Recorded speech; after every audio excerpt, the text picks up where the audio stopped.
didn't rob them. I didn't say I will wait for massive.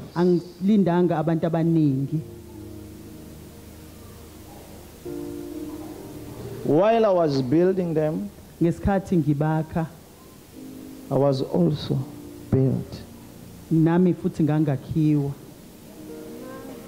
While I was building this church was molding me. When I was praying for them, they were praying for me. When I prayed for them to be healed, they were supporting me to go on with the vision. I became patient. Step by step all the way. I didn't want instant coffee haze. Everything was specially brewed. Yavuthiswa kahle.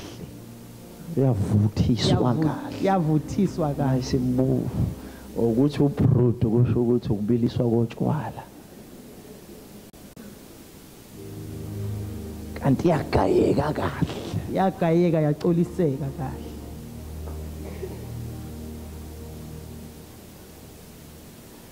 From somebody's house, we went to a school room, classroom. From the classroom to a hall. From a hall into a chapel. From a chapel to a supermarket. From a supermarket into a mall where was a bank. That's where we are.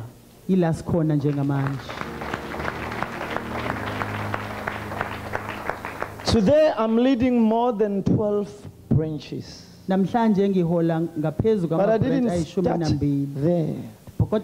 Today I'm on radios. Today I'm on televisions.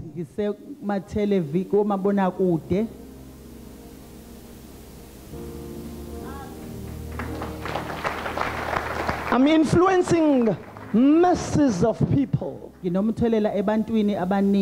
through my radio and television program and YouTube program, with my website also.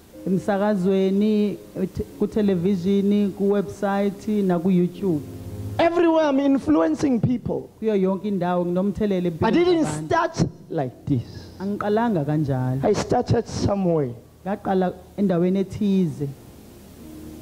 God was building my reputation. He was elevating my name from there.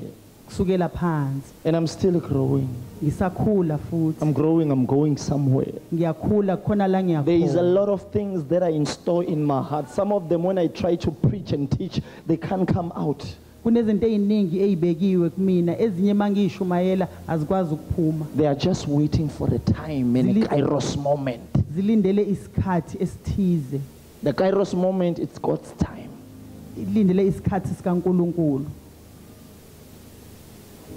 Are you getting it, people of God?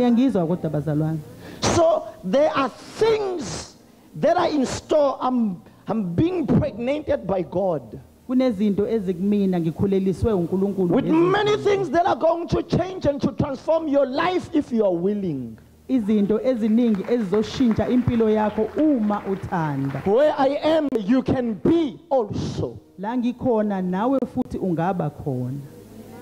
What I do, you can do it also. You can do even more. The matter is, the very important thing is, do you have an ear to hear?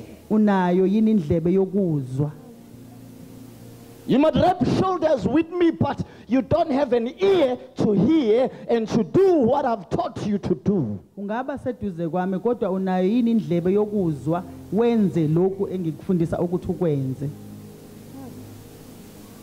I might be respected out there because I do deliverance. I have some things that I do. Other people, they don't understand.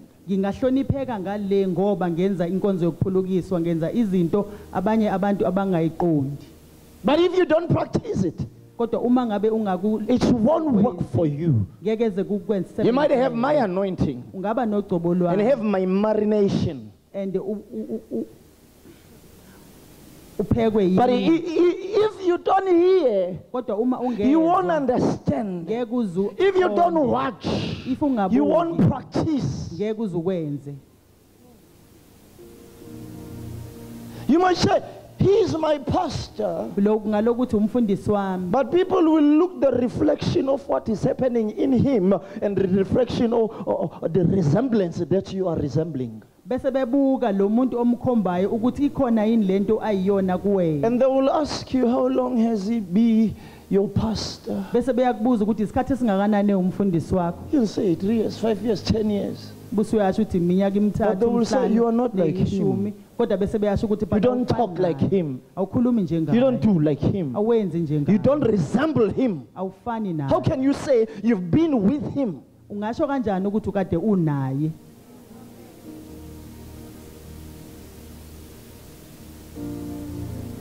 Are you getting it? It's very important to listen to what I am saying and practice what I am teaching you. Because you might tell people that you are a member of my church. People will open their eyes and begin to see if you reflect what I am. You reflect or you resemble.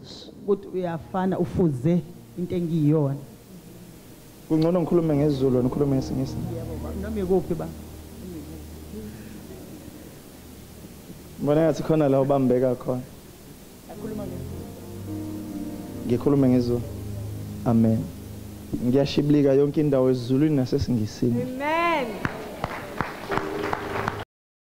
This is very important. We those who do it. And if you don't hear it understand and not understand, how are you going to do it?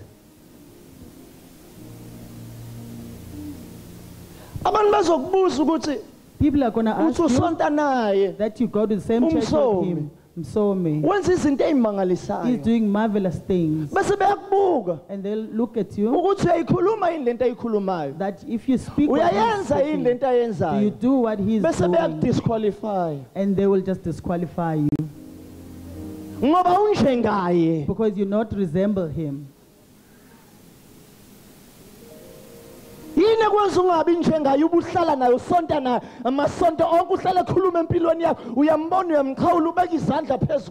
What makes you not to be like him? You see him every week, you see him, he prays for you, you shake his hand. Why are you not like him? You don't speak like him. Peter, they caught him that he was with Jesus. You look like Jesus. You dress like Jesus. You speak like him.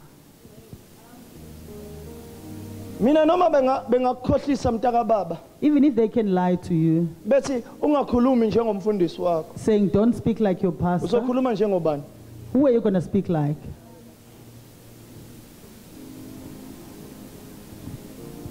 Who are you going to speak like? You should speak like your father. You should speak like your parents. Before you even say anything, people can just see the resemblance. They can see the way you walk. They can see the humility. They can see the kindness.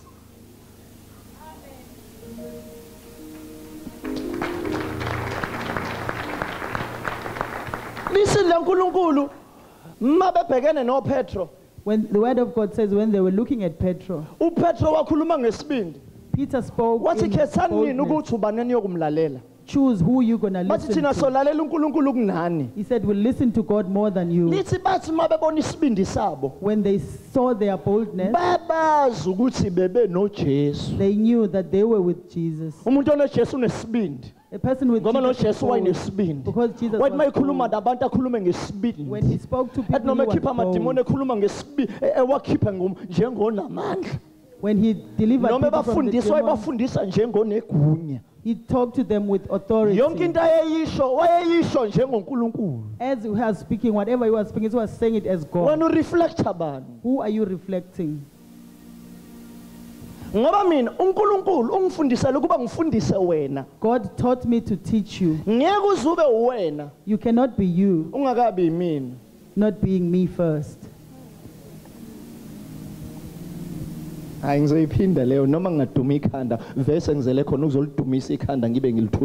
shall repeat that.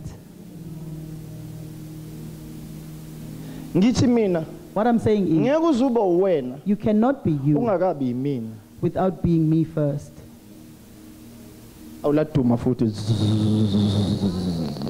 Ukuze makhali intambo zakhe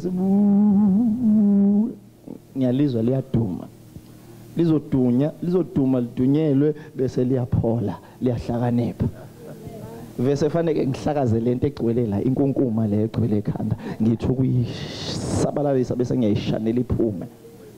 I need to clean up the mist that is in you and then make it disappear. Ngizokwenza example ezokusiza. I'll make one example that will help you. Ngifuthi ngisho ngesibindi leyo nto anginamahloni noma ungathi angiphinde futhi ngizoyiphinde. And saying it in boldness, I will repeat it. Ngithi wena what I'm saying to you is, if you haven't been me first, you cannot be you. Let me tell the one on the other side. What I'm saying to you is, haven't been me first, you cannot be you. Paul said, be mine, because I imitate Christ. Miss Call.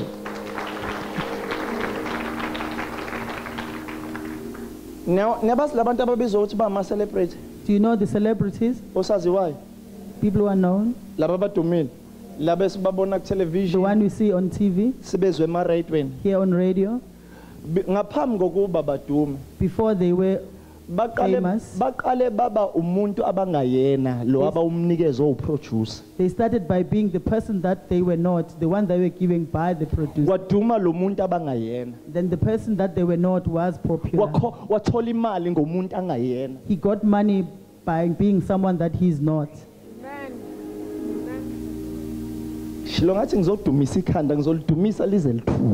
I said I'm going to be shaking your heads until they quieten down.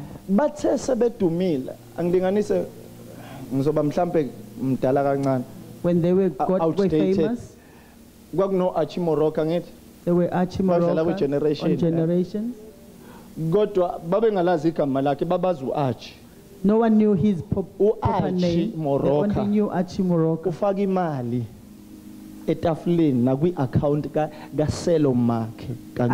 Archie Moroka was depositing money on Selomake Kangube's account.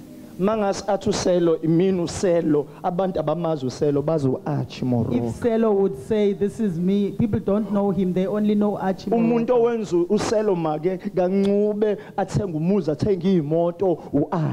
The person who made who made Selomake to buy cars and houses was Archie Moroka.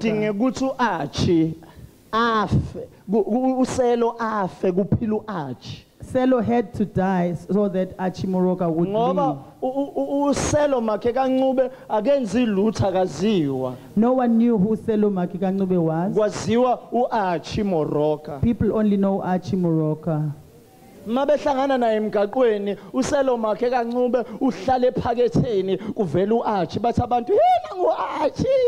they meet him on the road, they only greet Archie Moroka. Selo is in the pocket.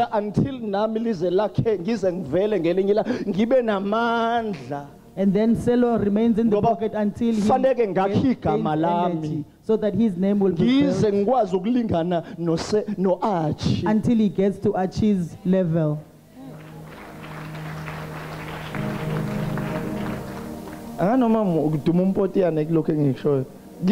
you getting it? Who is popular these times? I don't watch much TV these days. Or are you acting holy?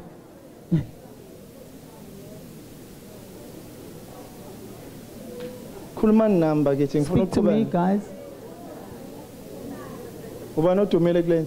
Who is popular these days? Oh, let's take a Durban girl, Nomzamo Mbata. Her acting name is Thandeka. At least uNomzamo Mbata uselakhile igama lakhe. Nomzamo Mbata has also built her own name. There are those who know her as her real name, Nomzamo, not the acting name. She has built both her names. Do you get that?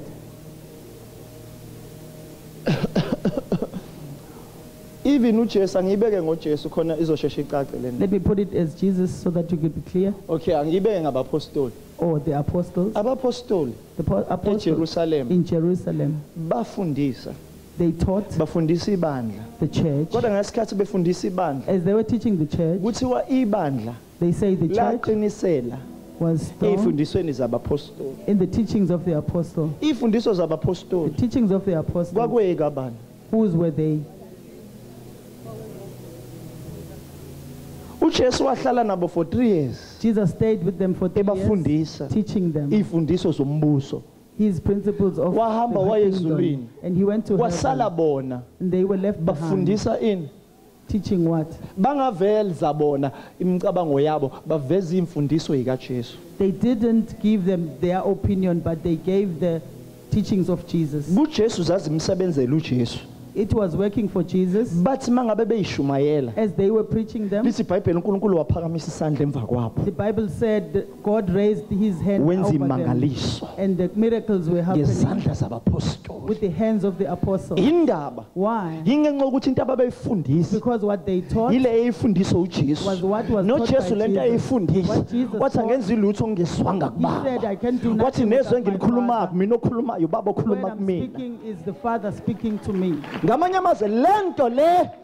other words, for this thing to go, say what is taught by the one who's teaching you. As he is teaching you, he has been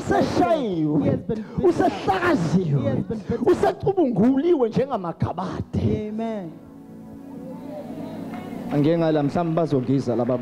me come this side, maybe they will hear me. You get me saying, they have left me.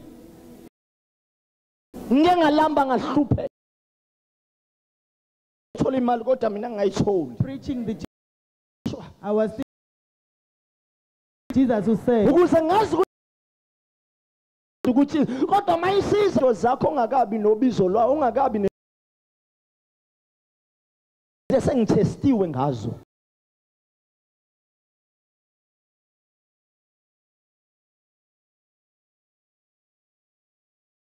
don't even mention when you are going to pay for something and they offer to pay for you.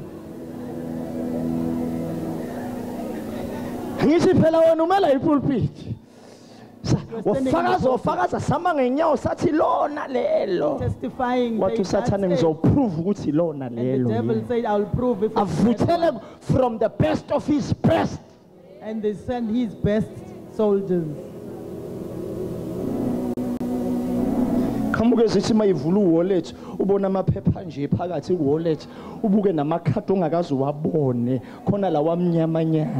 send the ones, when you open the wallet, you'll see only 200 rands, and then you'll see all strange cards and even the black card. And there is a key that he's got that is not usual, that you're not used to, different from yours. Now you have to stand up for what you said on the pulpit. As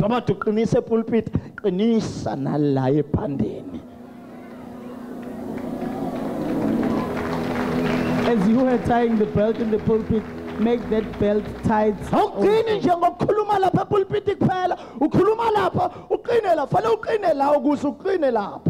You don't only get strong in the pulpit, you have to be strong everywhere. Challenge me.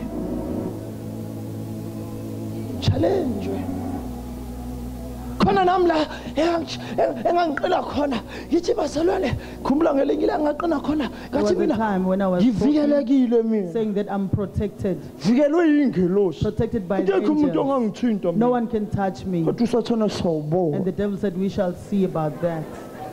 ngehlike I pulpit got out of the pulpit. wathi ubuvutha pulpit And we were ukhuluma he ngamandla amakhulu was talking about big subuyile power. pulpit awusekho pulpit Now you are not in the pulpit anymore. wathumela imgumndevu yogulukuvayo igelekeqe He sent the worst yohodoba looking demons. bafike ekhaya They got home. ngathi ngelinye ilanga yazi umuntu mayethi ukhiphela isibhamu bokhiphe sakho sikamoya nawe umdubule When someone is taking out a gun pointing at you, take out your spiritual one and shoot them also. kwafika isikhathi sokuthi manje nama ngidubule lento kade ngisho epulpit phela ngenze And there was a time for me to practice what I was talking about in the pulpit.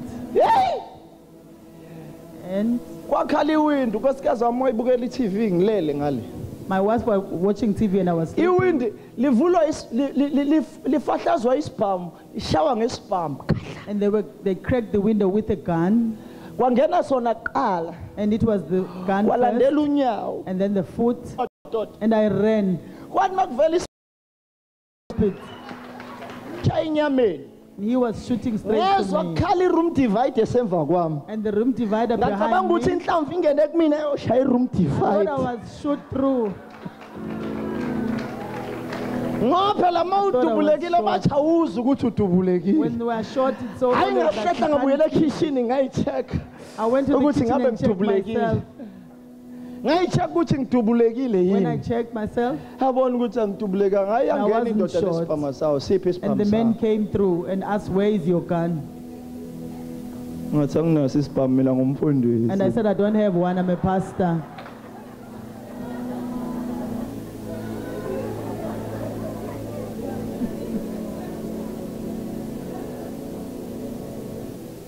isisifuna la isibhamu ithi uzosikhipha And lesibhamu the men wanted the gun here and said, you ngathi are isibhamu gonna keep engisiphethe that. bengikhuluma ngesibhamu sikamoya awazini ukuthi sihlome izikhali zikamoya thina And I told him that I was talking about the gun of the spirit. Don't you know that we do arm ourselves with the armor of ngathi God? uzosikhipha mfundisi lesi And he sibhamu said, Pastor, you're gonna give me that gun. kodwa ngilalisa phansi wabibeka unyawo lakhe And he made me to lie down and put his Just foot keep on ale. me. And he said, you're gonna wayibeka get out i-all-star that gun. yakhe la emhlane wami He put his all-star on my back ephethe i-black label with a elokhu bottle of eyiphuza nje black label, kancane drinking it. mina ebeka unyawo lakhe kanje And he phezulu had his foot on my hey back. wanginyathela utsotsi Hey, he stepped. wangenza Step on ngayo me. isenabelo sezinyawo zakhe He made me to be there. abanye ababhizi bayaqoqa la To, the others were busy taking mina stuff. ngilaliswe la phansi nomndeni wami My family beka and I unyawo were lakhe lying on the qoqa floor. ama-TV Taking DVD TV, computer DVDs, cell phone cell phones, amajakhethi eleda zonke iy'mpahla leather ezinhle jackets and all bayikhithizile the clothes that are in the house. siphi isibhamu Where sakho is your gun? The man kept on asking with his foot on my back. ngachallenjwa ngento I engishilo was challenged about what I said. ngacabanga ukuthi uzokhuluma la yes i-crowd izosho ithi amen haleluya ime ngenyawo kodwa ma wehlika i-crowd yobe ingasekho usiyovivinywa ngento eyishoyo When you speak on the pulpit, yes, the crowd will just are gonna shout and say amen, hallelujah. When you get down, you're kumnandi gonna noma be ubani challenged. mayela uyadakwa ipulpit iyadakana ipulpit Everyone there in the pulpit, they just speak Ukhulume whatever noma they want to yini. speak. They speak whatever they want to say. alo sathane nje kulungile kuleyo ntaba yakho uzokwehlika mina ngiphethe lezi zinto ade uzisho And the devil says, as soon as you come down there, I'm going to be waiting with everything that you were saying, challenging it. uzoyi-challenge lento oyishoyo awukwazi ukukhuluma kanje You can't just speak like that. ufike uthi la bazalwane ngiyimillionaire You come here and say, I am a billionaire. uthi ma saying, wehlika kwawona la masentshana kade unawo ashawa phele as you come down the pulpit, even the little that you had will just disappear. ngizwa ngiseni nginala masentshana kade unawo ashawe aphele Even the sense that you had will just disappear. kuthi kube kusuka kube kubuseka isidakwa sakini And a drunk from your own family esingene will be, ndaba kube kusuka kube kushada usisi wakho oqoma zaquleke your sister who's like wayward will just get left nokuyigcina kwakho You- behind. wathola umusa ingoba kuchallengewa wena ukuthi shintsha le statement osishoyo la. Your sister will be given a marriage not because she deserves, just being you. Fanele usisho noma singasashokeki, usisho noma ungasazizwa ukuthi fanele usisho uzograduate kusona. You must say it even if you don't feel like saying it, even if you don't want to say it, you must just keep on saying it anyway. Kube ukuthi ngiqinile futhi noma usuza ukuthi ngiyamthanda ke lo. Yes. You must keep yourself even if you feel like you love. Ngiqamba manguthi awumthanda, uyamthanda na uyayithanda into ezinhle. I won't lie and say you don't love. You do like good things. Ngashayisa ngathi awuyithanda izinto ezinhle. Don't pretend like you don't like good things. Khona umuntu okumbuka umbone ukuthi Nkosi yami yancibilika inhliziyo. There is a person that when you look at them they say will melt. Have you backslided? You have not backslided. You're just showing that you are human and you do see a good thing.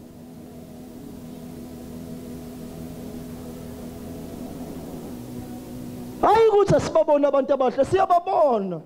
because you don't see beautiful people. You see can't you see them? Are they not there? Just look around and see if you can see them. But they're not beautiful for you. You see, as saints, we live in lies a lot. Live in lies. As if there are no beautiful people.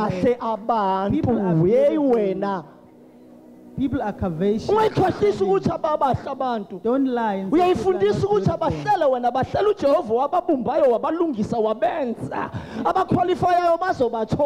you teach yourself that God created them for certain people and those who qualify will get them. Even you also, if you like a beautiful thing, you will get it. Don't jump into it while you can't afford it. It will hurt you. Can I tell you this, my brother? When you see a beautiful thing, it doesn't mean that you have backslided. It only means that you are alive. I don't want to lie and say they're not beautiful things. They are there. Do you think God made them so that we won't wish for them? That's why it is said you must not covet the neighbor's stuff. What did it say?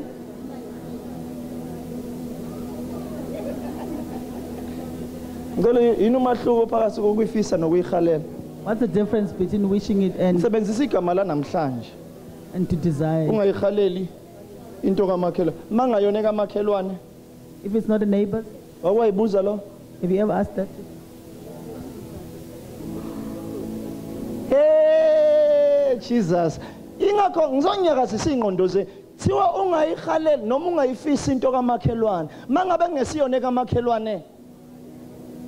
It is said you must not covet or wish for the neighbors. What if it's not the neighbors? You don't get me. Say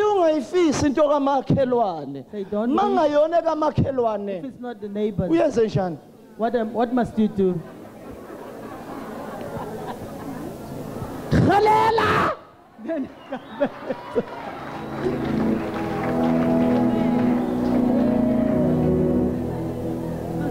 Bless you.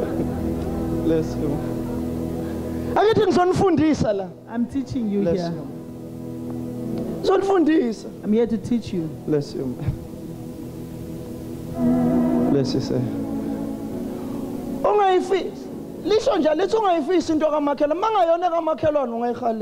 It says don't wish for the neighbor's stuff. If you can give me strength, that one I'm going to make him my wife. He's not the neighbors.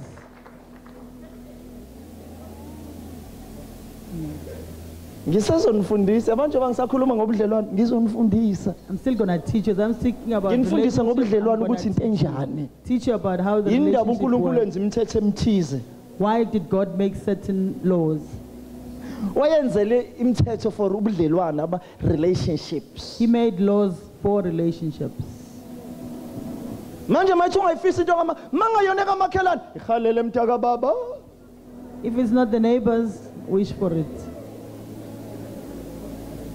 Nini yazi ngathi ngikhuluma into wrong nje. Am I talking a wrong thing?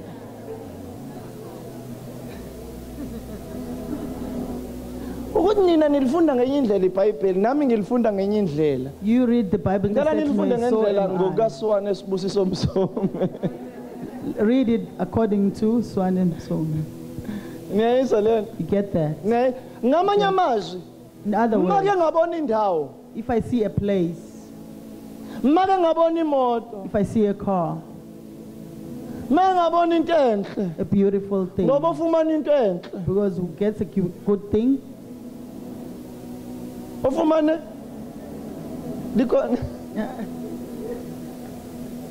Nice. Ufumane into enhle, ufumane into enhle. The one who gets a beautiful thing. No, ngilibheke ngendlela olazi ngayo. Ufumana umfazi, ufumana into enhle. The one who gets a wife. Yona ngento enhle ngikhuluma ngayo. This is the good thing I'm talking about. Kulula ukuthola intombazane nentombi. It's easy to get a girl. Kodwa kunzima ukuthola umfazi. But it's hard to get a wife. Yes, ngalo mangiyazwakala yena. Kulula ukuthola intombi. It's easy to get a girl. Kunzima ukuthola umfazi. It's hard to get a wife.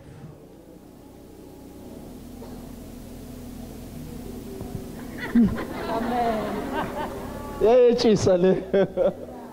Bless you. Amen. Abanikazi baleza imoto abathinta ama security. Amen. Owners of those cars, please get in touch with me. Do you get me saying? Do you get what I'm saying? You will get challenged. You will be challenged.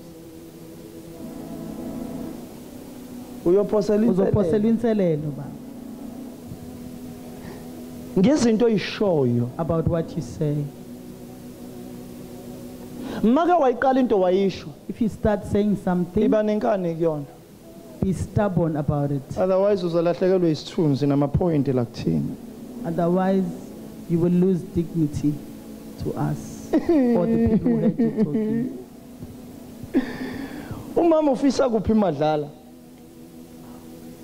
Mrs. Fisa Gupi Madala said she'll never get married.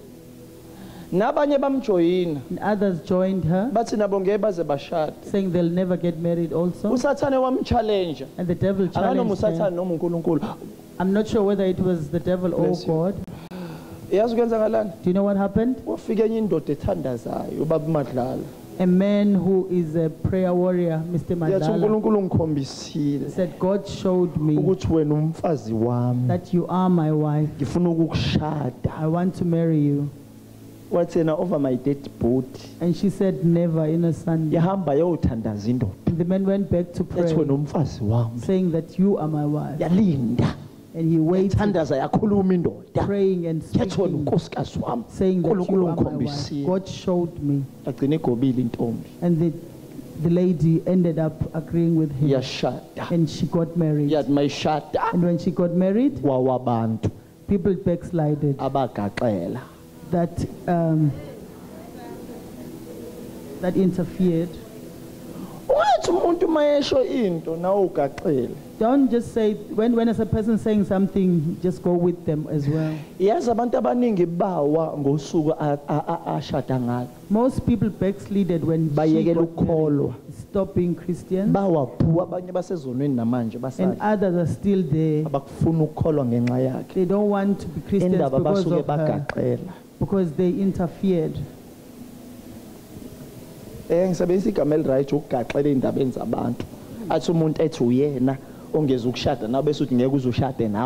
what I mean by interfering. When the person says they're not going to marry and you follow them as well. You see what they were saying, they never talked to God, because there she got married to a man saying that God said, I'm not married to him. Because God spoke to her, saying that marry this man. And she married this man. Who is a liar then? She took a decision that she won't get married.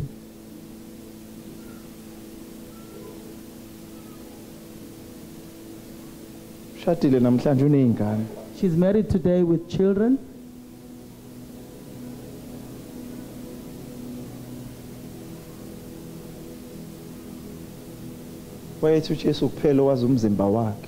She said only Jesus knows her body. You get me, saints? Sometimes can I tell you something? Sometimes God, there are things that He agrees. He agrees that you go through them. That proves that you are only human.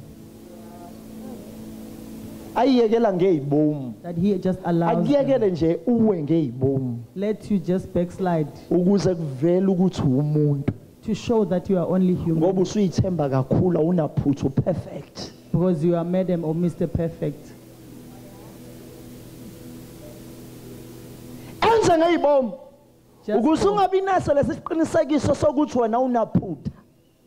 Because you get out of saying that I'm always perfect, I don't make mistakes. You backslide because of yourself. Backslide because so that they know that you are not perfect. Before you backslide, you must make yourself backslide because, so that you don't backslide for real. You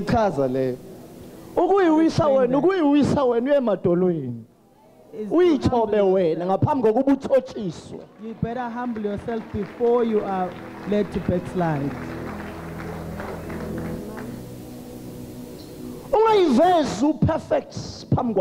Don't show yourself perfect.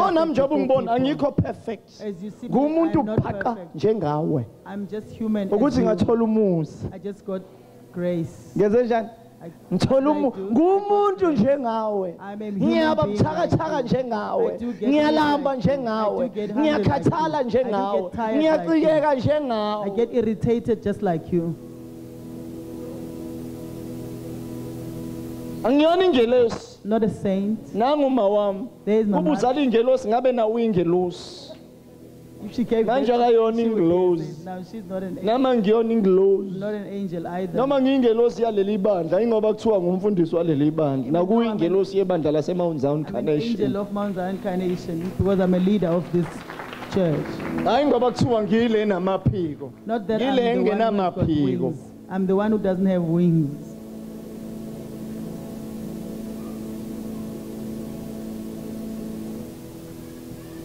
Do you get me? We are challenged ngayo yonke into. You get challenged with everything. And then it depends whether you take a decision to stand for what you said. Can I ask who has not been challenged by what they said? No, Paul.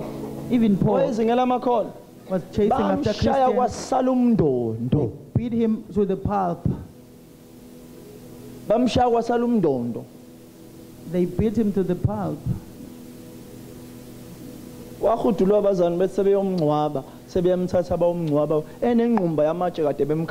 The saints pulled him. The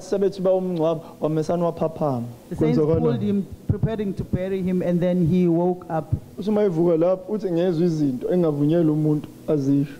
said, I heard things that no one is allowed to hear. As you get beaten up, you get some revelations. There's some humility that you get.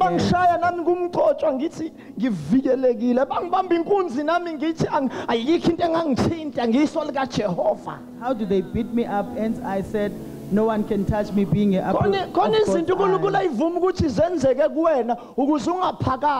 There are things that God allowed to happen to you so that you remain humble. I said, I'm the apple of God's eye. No weapon formed against me shall prosper. But the gun did go off. It was prepared and it go off. I don't know how I room divider kwakufanele inhlamvu ishaye mina idluliye kwi-room divide kodwa yadecide ukuthi ngiyekele mina ishaye i-room divide esemva kwami. A bullet that was supposed to hit me only managed to hit the room divide. Kodwa sona isikhali sasilungiselwe mina. The weapon was prepared. Kodwa zange siphumelele. It never prospered.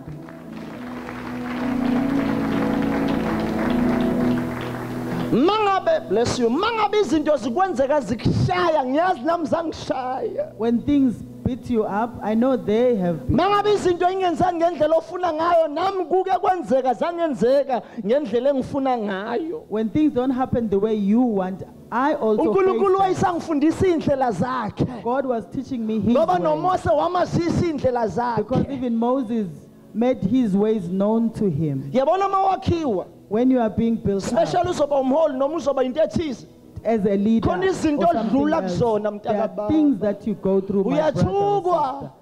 You get insulted. Uyasolwa. You get, people get suspicious. Yakhulunywa ngawe. People speak about you. Kukhulunywe nawe. And speak to you. Ushawe. Get beaten up. Liphela ithemba. And the hope is uthi luphi uqobo lwami. And you ask, where is your uNkulunkulu wami angimele kule ndaba? Where is my God to stand for me? Usafundiswa kube ngathi akekho ekhona. It's only that you are in a class and aqhamuke ekugcineni usuthi iphelile indaba yakho. And he comes in the end when he says, uyasurrender mesana kuhlwithe njengokhozi. Surrendering, and he'll pick up. Ugibela abaqhubi lisale selaphukile.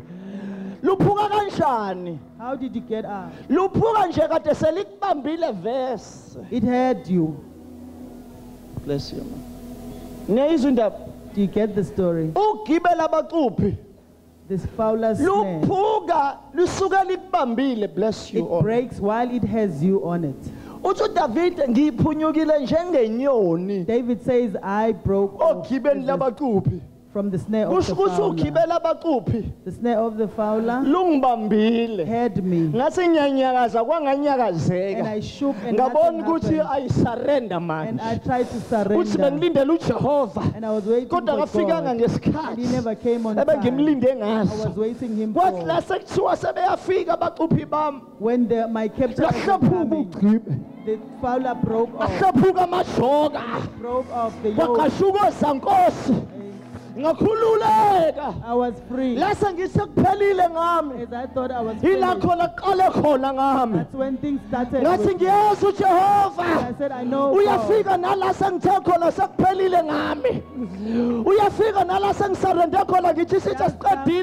That's come when I've already surrendered. He comes even if it's a fourth word. Even when I've cried for the whole night, he comes in the morning like Tina.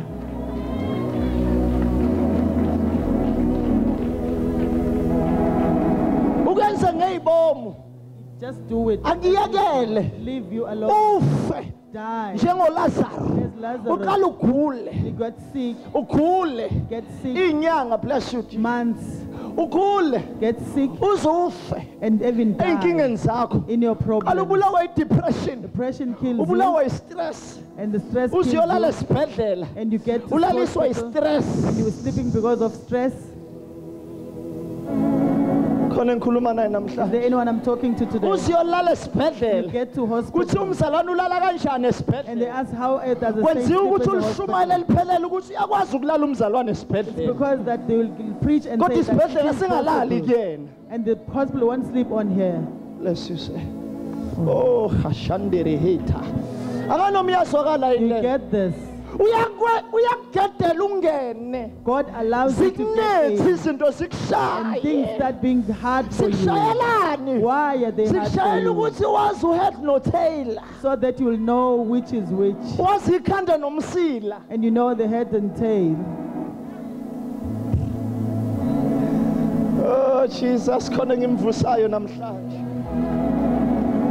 Ngosi isikhathi uyashawa. Sometimes you get beaten up about what you've said. If you can check, reverse in your life, think what you said. Others, some of you will see that I'm being beaten up for what I said.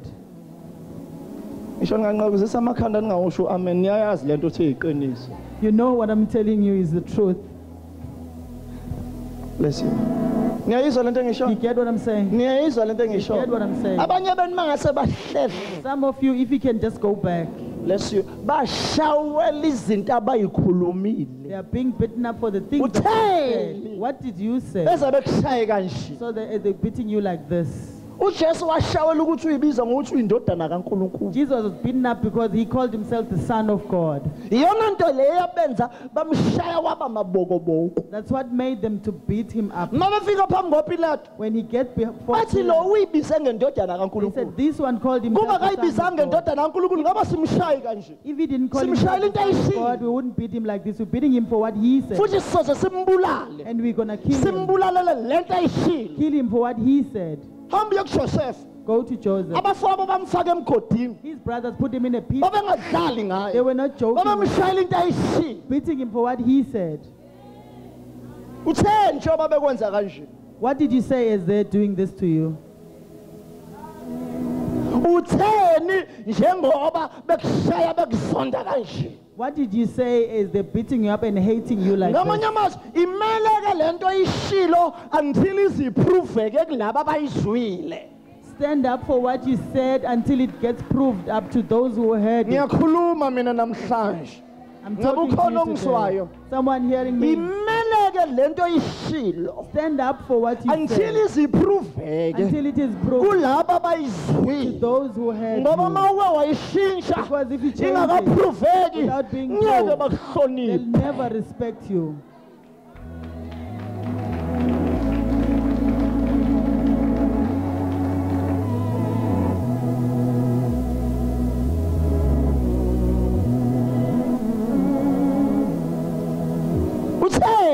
What did you say? What did you say? As I'm talking about deliverance, I'm healing people. When Sedi was small, I don't know, I don't remember who we were praying for. As we were praying for that person, the demon came out of them and he went and hit my son in the room, and it hit him with a stroke as he was sleeping on the bed.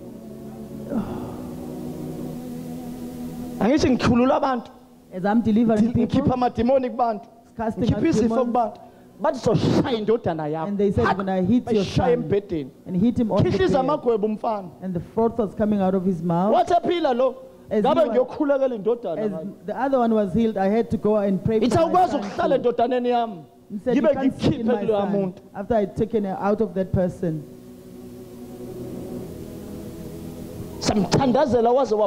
We prayed for him until he got healed. You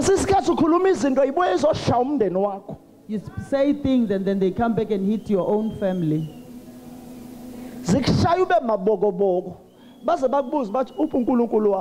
They hit you so much that people ask you, where is your God when things are like this?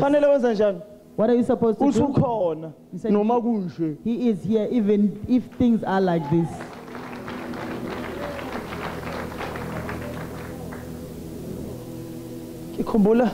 I remember Mr. Ngiti. I'm not sure whether it's Mr. Ngiti no or Pengu. When he was preaching, there was when they're supposed to start a revival, and his son died. He was raising dead people. His son died. When he prayed for him, he didn't rise up. And hence he was raising people. But his child he could not raise. And he took the child. The revival was starting there. He put it in a suitcase and buried it on his yard. And he went to the revival. He did a difficult thing that I wouldn't do. Revival would stop if it was me.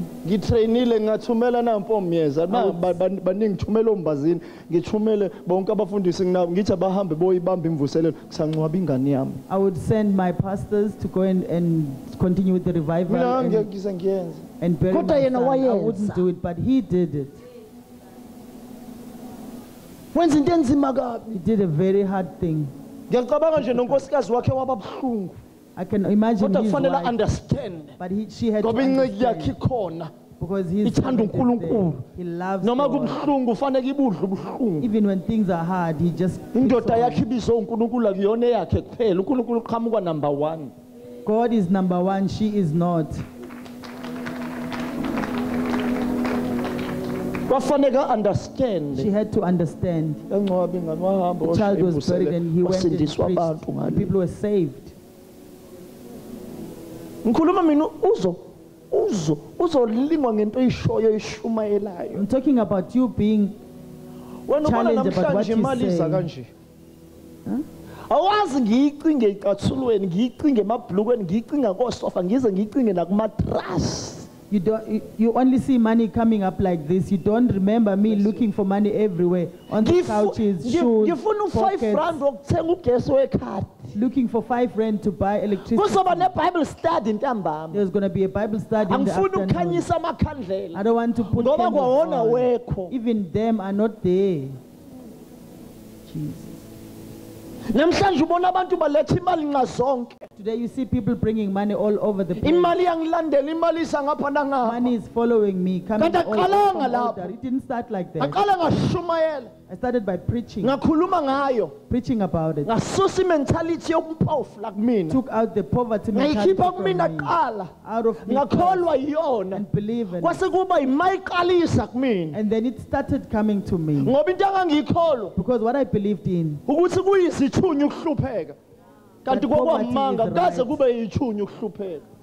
poverty was never.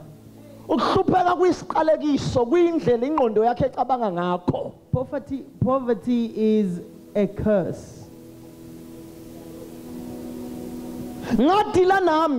I ended up myself convincing me that blessing of Lord make it rich, it doesn't I taught myself that if I'm poor, I'm not resembling what God is, what my Father is. He was poor so that I'll be rich. He was sick so that I can be healed. I had to deal with my mind. Because my mind was believing this poverty thing, that it is part of godliness. I believed that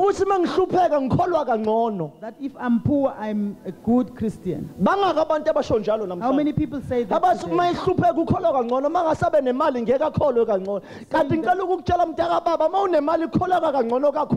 They say that when you are poor, it's hard for you to be a Christian. I can tell you one thing, that when you have money, it's easier. You don't keep on asking the reasons. What you want to keep your money. You don't pray all the time. You just are grateful. Because when you pray, it's because you're begging. You get me? When we have money, we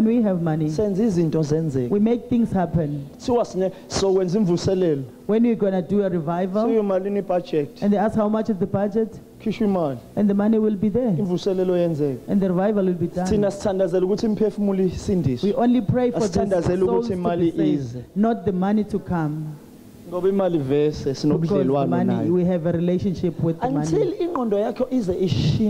Until your mind is changed, you will never stop being poor. I'll never be poor again. Not by color, I'm just saying by the pocket. I'll never be. Never. There are some who are saying they are better Christians as they are poor. Can I tell you that that is not coming from God? How are you going to get the house? How are you going to go to school? Do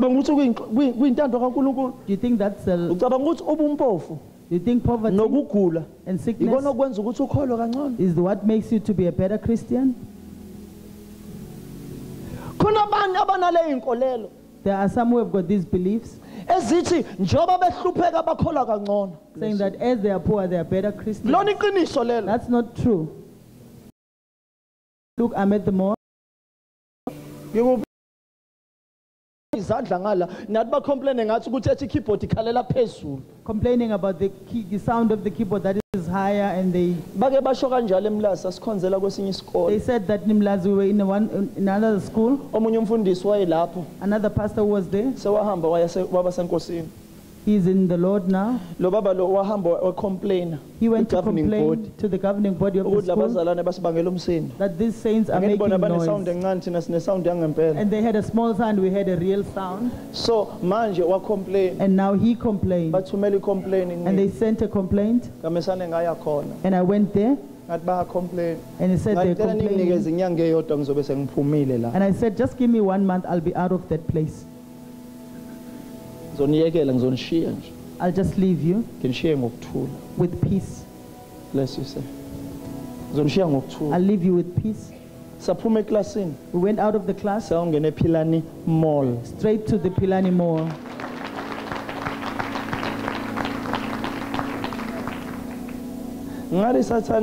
Yabona la oyofaka khona abazalwane bami enkingeni ngizokwenza igxathe elikhulu. And I said, devil, whenever you put my saints in trouble, I'm going to make an even bigger struggle. Lokwenziwe yimina. I will make that. Angitshelonga uNkulunkulu ukuthi ngiye mall, bless you.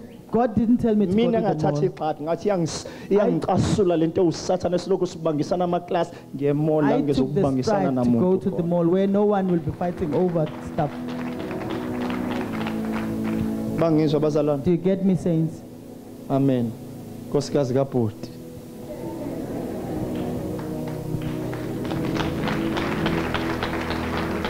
Do you get me, saints? Even nalaphana eNewtown A. Even in Newtown A. Khona indawo engangiyifuna la sasisebenzisa. There was a place that we were using. Bless you, man. Ngathi abangidayisele yona. And I asked them to sell it to me. Bangafuna ungidayisela. And they refused. Bangicasula. And they annoyed me. Ngendaba yabo. Annoyed me through their own place. Abafuna ungidayisela. Bangicasula ukuthi angeke ngifuna indawo engcono kunale kade ngiyifuna. They annoyed me to look for even a better place than the one I was looking for. Kwaba inkinga ngale ndlela ukuthi kwamina kwangenza. I even ukusuka imagine from a store that takes 200, that takes more than 1,000.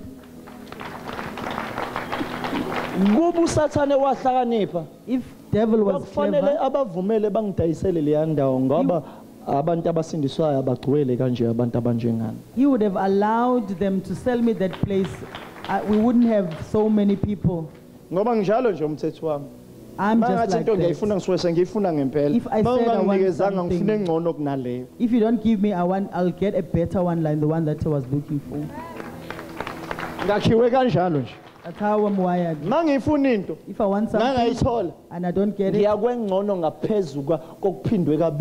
go to a double beautiful place. I don't care how much it costs. Money problems I don't have. It's just the choice. I'm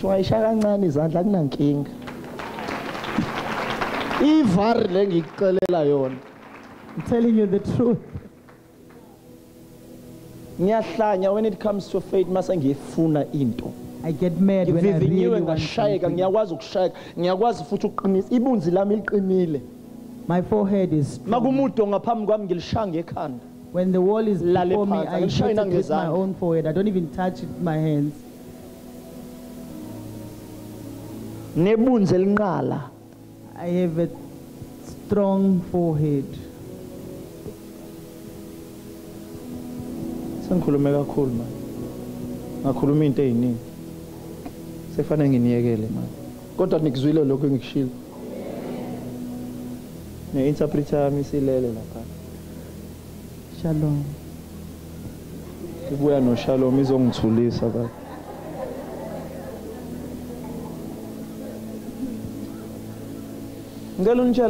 Can I tell you, saints? Hear what I'm teaching you. It has been proved. I'm not shy about it. You can take it to anyone. I'm not scared. I'm still going to write some songs about what I'm teaching. Produce movies.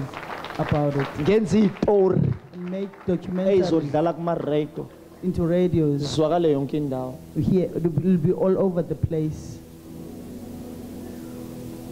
You get me?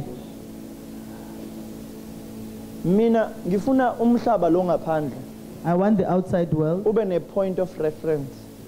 To have a point of reference. Go with you? No. Ngithi ngihambe nawe.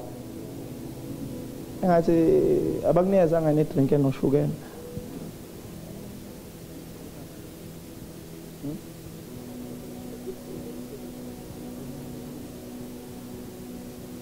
Shintshani le nto bafana bakithi nifake ivideo lapha. At least mangangibona ama-camera yangibona la. Amen. Nisusukhozi lami olumbalabala. Fake ivideo. Ngiyabonga. Thanks, man. Bangizwa bazalwane. Do you get me saying? Ngiyayizwa lento engishoyo. You get what I'm saying? Ngithini? What am I saying?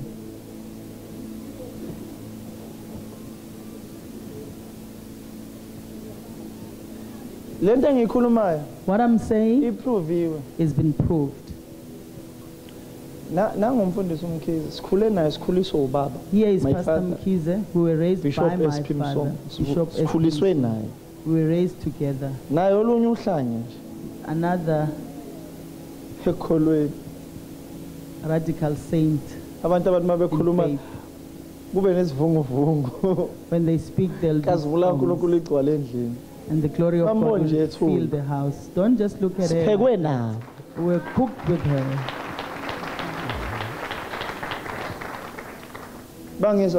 You get me? You get this? Mina ngigcwele. I am full. Bengithe ekuqaleni ngifuna ukuthi mangihamba. When I go, ngithi mina yambona lo. And say this one. Wafike ngelutho la esontweni. She came here as nothing. Namhlanje today she is something because of what I'm saying or preaching. And futhi lento ngeke izikusebenzele. And this thing will not work for you if you don't listen. Ngeke izikusebenzele. It will not work for you if you don't do it. Mayingakakusebenzeli. If it doesn't work for you, ingoba isakusebenza. Because it's still working on you. I'm not sure if you're getting that. Are you here? If it has not worked for you, it means it is still working you. When it is done working you, I'm telling you.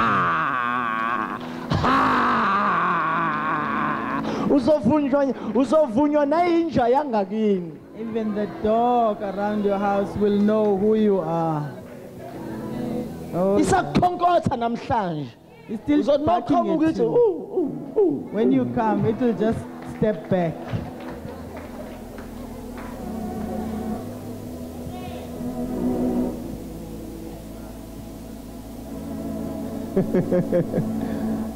You getting this? Even the witches around your house. And they said, my money got finished when I was bewitching him or her. Let me follow this God of his or her. For now, they're not saying nothing about it. They won't be saying because they're making fun of you. For now, they are just making fun of you, saying, where is God? When they talk about me, they say, God of Mafotla is at work. Why are they saying it's my God? Because it's been tested. Written in front of them. Cried in front of them. Persevered in front of them. They started with their mouth. Today they bring in because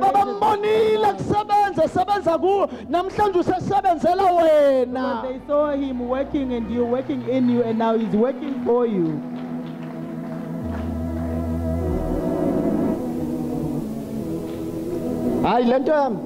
This thing of mine is working for me. I adopted it and I adopted it because it's working for me. And the people saying this is Mafotla's stuff. Hello? Whose is this? It works for me. Even those who follow me, it will work for them. If it hasn't worked for you, did you hear what I said? Usmart now Thabisile ke kulelo You are class. smart, you are an ace, you passed in the class. Mawubona ingakenzeki. If you see it not happened yet, Uyibambe kahle. if you are holding it nicely, you will know that Isakusebenza. it's still working. Make yaqeda When it's done ukukusebenza working you, izokusebenzela.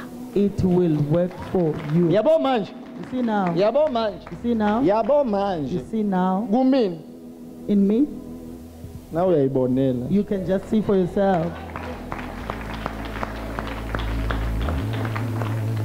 Wenze njani? What do you do? Ukuthini? What do you see?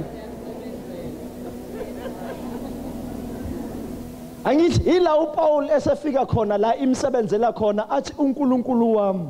This is when Paul came to a point of saying, my God. Nkulunkulu kabani manje? Whose God is it now? Hey. Yabona masufike lapho. When you get Uthi there, uNkulunkulu wami. saying, my God.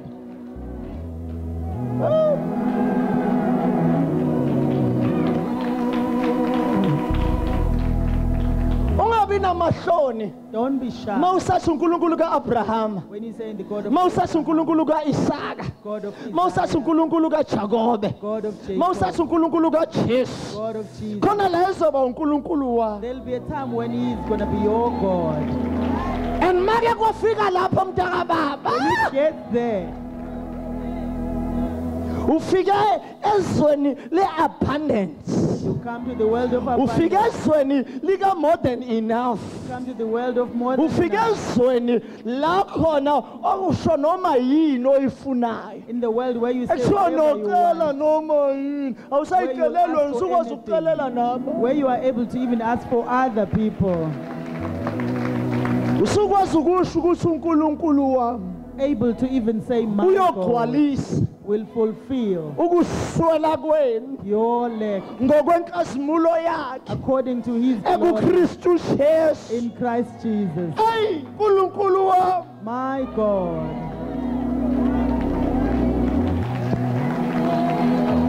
Mangakafiki lapho If it hasn't got there yet, ungatatazeli. don't be smart. Vuma lento ikusebenza. Allow it to Ngoba work on you. makuyakusebenza Because when it's ngeke done, kusaphila wena. you won't be alive, Kuzophila uNkulunkulu wakho. but your God in you. Kukhona la kufika khona. There is a space where uNkulunkulu wakho kuba uyena owenza izinto ngawe. when your God does things through Noma you. abantu bakuphi imali abaphi wena bapha uNkulunkulu wakho. Even when people give you money, they're not giving you, they're giving your God. Bazokuvuma nje.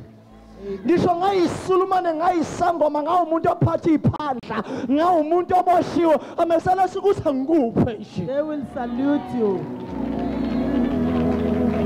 Ngamanye amazwi benziwa uNkulunkulu wakho. They are made by your God. Uthi uyothenga esitolo kumesela qhamuka umuntu akukhokhele kwenziwa uNkulunkulu wakho. When you go to buy in a shop, someone will just come and pay for you. Your God will make them to do that. Kuthi angisho. Let me say, feel like uNkulunkulu saying, wami bless you baba. uNkulunkulu wami my God, akagcwalisi. fulfill. uNkulunkulu wami Let akagcwalisi my God fulfill izidingo zakho. your needs, Adlule ezidingweni zakho agcwalise nokukhala kwakho. even your greediness. Adlule lapha kunikeza umshado owumaqondana umuntu oright. Good marriage with the right person. Adlule lapho akunikeza ipromotion okade wawuyifuna. A promotion you've always wanted. Namhlanje ngisho uNkulunkulu wami akakuvikele ezingozini zonke. Now today I'm saying, my God, let him protect you from ngisho all uNkulunkulu akakuphilisa kuzo zonke izifo heal you from all the diseases. akuvikele nalezi kuthiwa zisazeza Protect you from the ones that are still uNkulunkulu coming. anqamule zonke iqalekiso ebeyisebenza kini nasemndenini wakini alethi isibusiso sakhe esingesicebisayo Let my God break all the curses that have been working in your uNkulunkulu family. akakwenza isiqenqe nasesikoleni kube uwena ohamba phambili omashabo Even at school, let you be the distinction student. uNkulunkulu akakukhulule namhlanje kukhanye yonke into oyifunayo mawufuna umuzi kube yilo muzi owufunayo Let God free you. If you want a house, let be the house that you get. mangakabi lo muzi owufunayo wazi ukuthi nalona uyadlula uya kulo ufunayo Even if it's not the house that you want now, know that you're going to the right house. ngisho later. uNkulunkulu wami akakuphakamisa endlihlabekisa ngawe My God, let him elevate you and make you a show njengoba off. singene kule nyanga kaSeptember ngithi uNkulunkulu akaveza ukuthi uNkulunkulu wakho Let him show you that he is your God in this month of ngisho September. uNkulunkulu wami akasule inyembeza sususiza afake injabulo uhleke manje My God, let him wipe all your tears. ngisho Bring all uNkulunkulu the wami joy. akasusa Let you ihlazo laugh. Let you lakho wipe all your disgrace to people.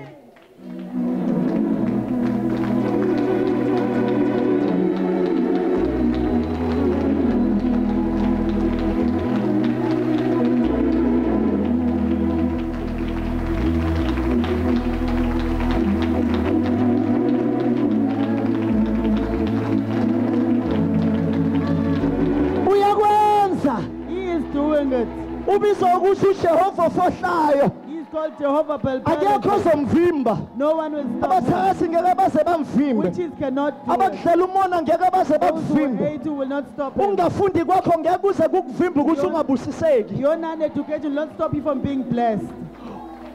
niyangizwa yini Do you get me? ngisho uNkulunkulu wami akakwenze Let lokho my God do it uhambe now. nami yonke le ndlela Came with me all Kwaze the kwaba way namhlanje. until today. ngisukiwe ngenxa I've yakhe been insulted ngilingiwe through it. ngenxa yevangeli lakhe And I let you ngijiveziwe know ngenxa yevangeli lakhe because of his Nga- gospel. ngawiswa phansi ngahlatshwa ngathukwa I've been insulted ngenxa yaleli vangeli because of this gospel. manje sengisho uNkulunkulu wami Today let me saying, my God, ongidlulisa kuzo zonke who lezi has zinto been with me through all this ngisho wena way. kangasakudlulisiki Let kulezi him zinto not get you through that way. ngoba wena une-DNA Because yami you've got my wena DNA. usemndenini You are wami in my family. usemndenini wabantu You enqobile are in the family of usemndenini wabantu abalandela you are in the ujesu family of people who follow Jesus. ngisho akakwenzele lento Let oyifisayo him give you what you yini lo want. oyifisayo What do you want? yini lo What oyifisayo do you want? awuyisho manje Say awuyisho it manje now, say it awuyisho now. lento Say it oyifisayo now. Say what ubone you ukuthi want. uNkulunkulu wami ngeke If akwenzele God will yini not do it. awuyisho manje Say it now. yazi ukuthi kade waqala I ukuyisho know that you've been saying kodwa it. uyisho manje Just say it now. awuyisho manje Say it now. ubone ukuthi uNkulunkulu wami ngeke My God will asakwenzele not do it for you. uthembekile Worthy engimkhonzayo that I worship. uthembekile Worthy engikholwa nguye that I believe. uthembekile Worthy engimshumayelayo preach.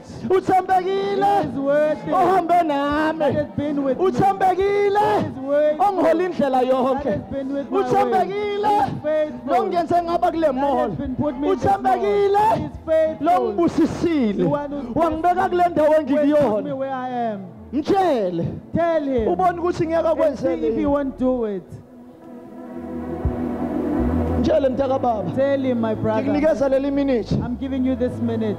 ubone ukuthi angeke kwenzele yini See if he won't do it for you. ubone ukuthi angeke kwenzele See if yini he won't do it for khuluma you. mntakababa noma ngabe kuthiwa inkulu kangakanani No matter how big it noma ngabe is, inzima no matter kangakanani how hard, ungitshelile mina wathi kulula he told me that it's easy. uthe ijoka lakhe lilula He said his yoke is wathi easy nomthwalo wakhe and awunzima his burden is not awumtshele light. kalula kanjalo Tell him just ubone like ukuthi that. ngeke kwenzeke yini Don't be saying, see if it will mtshele happen. Tell mtshele him, tell him, mtshele tell him, mtshele tell him, mtshele tell him. futhi ngeke azacwaye And he won't be, ma uthi unkulunkulu when kaSuwane you say it's God of siyamazi ukuthi Suoane, unkulunkulu we kaJesu know it's the God of siyazi Jesus. ukuthi unkulunkulu kamoya We know ingcwele it's God of the Holy kodwa Spirit. ukumtshele Tell him, ngale ndoda ekuholayo God be the one that is living in engase you. ngakhuluma ngesibindi bona namhlanje Speak with kodwa boldness. khona lento ayishoyo But there is something that is saying. shikarabababa kitakota shoto ila baba baseteke neme kokoshita ila mama masatara la baba shika ira la baba sitara la baba shika ngithi uNkulunkulu wami akakwenzele Say, my God, let him do omtshele it for you. namhlanje Tell him today. omtshele Tell namhlanje him today. tshele Tell namhlanje him today. mtshele manje Tell him now. ubone ukuthi uzokwenzani. See what he's going to do.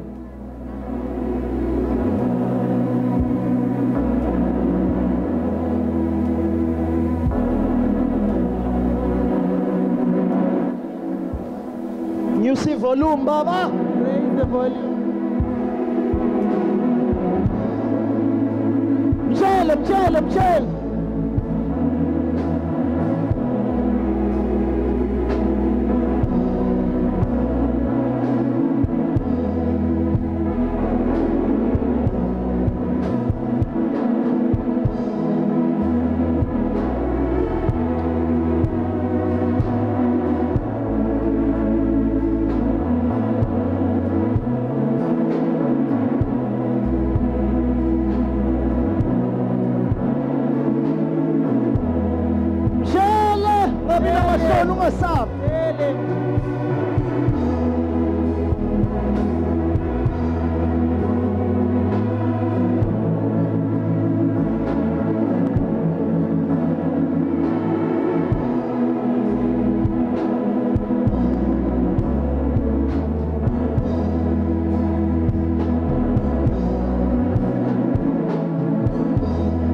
Even if it's a house, tell him. Even if it's a disease, tell him.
I'm telling you, my brother, from today, your life will never be the same.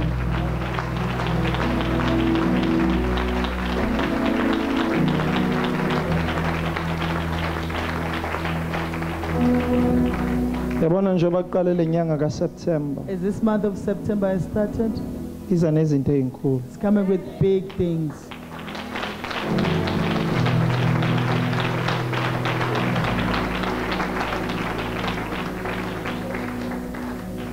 And God is going to prove that.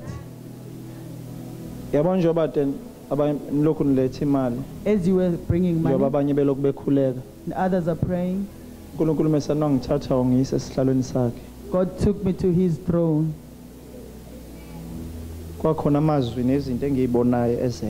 There were words and the things that I saw him doing. He said to me, because of your perseverance and your faith in all things you were going through, and you proved and you persevered. You didn't run toward things as others. You persevered and trusted me that I'm able to do everything for you. Do you know what he said? Because they want to know, I want to tell you. I'm asking you. You say you show that you know. Why don't you say, what did he say? Then I'll tell you then.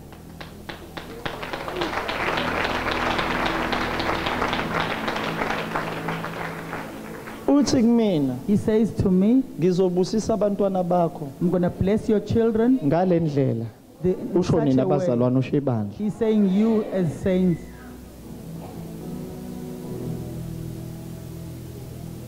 Bless you.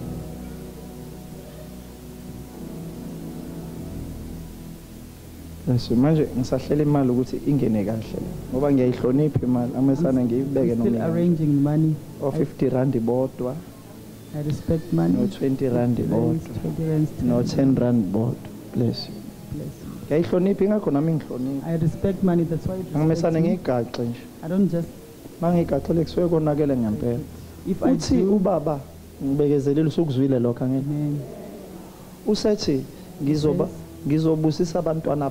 I will bless your children in such a way.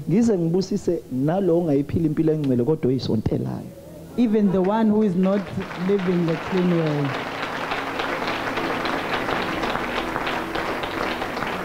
Angisho ukuthi ungaphila impilo right. Kodwa usho ukuthi yonke into ekwi-covering. He means everything that is in the covering. Khona abantu abazoyisontela. There are people who are just gonna. Yabazi abantu abangafuna ukusindiswa. People who don't want to be saved. Abazela ukuzoyisocializela. Who have just come to socialize. Ngenxa ngena kwabo phakathi kwethu. Because of them coming into our presence.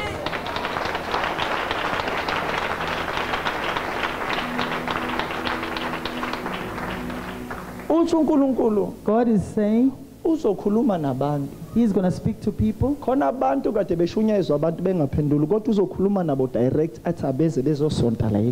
have been people who were preached to and they didn't want to get converted, but He's going to speak to them to come and fellowship here. You know what He says? He says He's going to speak to them in the language that they understand. Understanding. Do you know which understanding is that?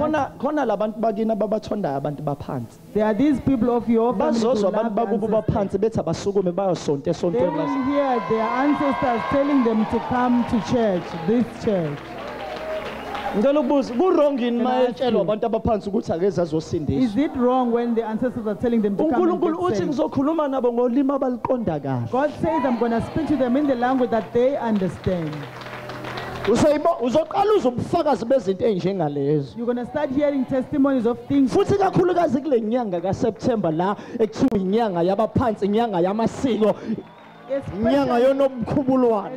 this month of September, when it's the month of the ancestors and the month of the culture and stuff.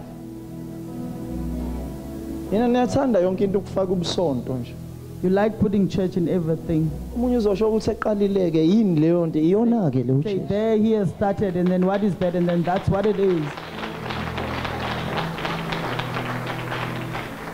uzobona otsotsi bangakini ubafica la isontweni uthi ubekwa yini ucaba uthi ubekwa yini la isontweni. You'll find the thugs that you know. Kwawena ngithi ubusaba nanokumshumayeza. You are afraid to even preach to them. Uzombone la isontweni ehleli kanje sihlalweni engathi uhleli kwi-GTI. You'll find them in chairs sitting like they're sitting on the GTI. Yazi nina ngathi angizwa kahle. It's like you don't understand what I'm saying. Niyayikholwa lento engisho. Do you believe what I'm saying? Uzophenduka nenyanga yangakini lomthandazi nalomthakathi wangakini uzomfica la isontweni. You're going to find him here in church. Usathane uyazi ukuthi ngihlale ngimulwa njalo mangabe ku September silwa nezingozi silwa na ngithe this time ngizokumula ngizojehova wenza into yakho kule nyanga. The devil knows that I always fight with him when it's this month. Siphelile isikhathi sokulwa nento ehluliwe. The time to fight with the defeated is over. Nyangizwa bazalwane. You get me? You see, siyafika isikhathi sokulwa. There is a time to fight. Khona isikhathi la ufika khona ukuthi ngilwa kanjani nento esekwaliwa nayo yanqotshwa. And then there is a time when you get to think, how do I fight with something that has already been defeated? Khona inkonzo engishumayela yona kuyona ngolesihlanu. It was the church I was preaching on Friday night. Sema ngishumayela khona. When I preached there, ngabiza ukuthi makukhona umuntu ogulayo. And I asked if there was anyone with pain. Insizwe inobuhlungu kusukela ngo-2015. And there was a guy who was feeling pain from 2015 on his eye, and his face was sore. But you know what I said to him? I said, I'm not going to pray for you. I'm going to tell you that you were healed 2,000 years ago. What did I say? 2,000 years ago. He was healed 2,000 years ago. That's what I told him. And I told him to say the same thing, that not that you are going to be healed. You just had to drink them. Awazokwakiwa 2000 years ago. They're not going to be manufactured because you have a headache. They've been manufactured 2,000 years ago. Do you get me saying? I told him to take the tablet. You are healed. You've been healed. Asked him to check. The person trying to find the pain. He could not feel the pain anymore. And I called another one. 2004, 2013. Since 2013. He had a pain from his abdomen.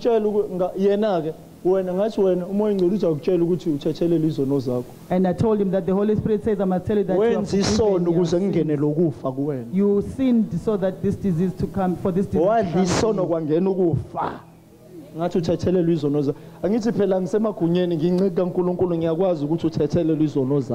I am in authority. I am a child, or I'm a saint of God, and I'm able to say your sins are forgiven. Didn't you hear Jesus saying that you are forgiven? Didn't you hear Peter saying that turn from your sins? Didn't you hear James say that you will be forgiven your sins?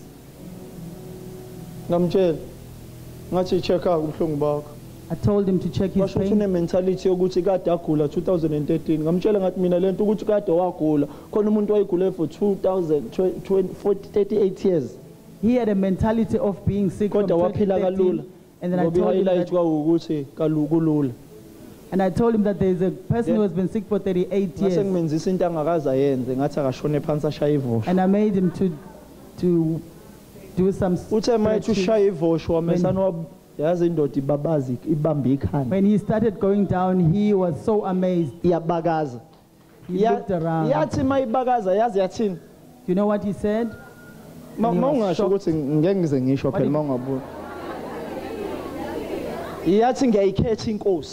He got converted. He chose Jesus. And when I told others, I told him that his sins were forgiven. As he's seeing the miracle, he is convicted. He was preached to by the miracle that happened to him. Can't you feel it? He died. He died and rose. He's not in the grave. He's in the right hand of the power.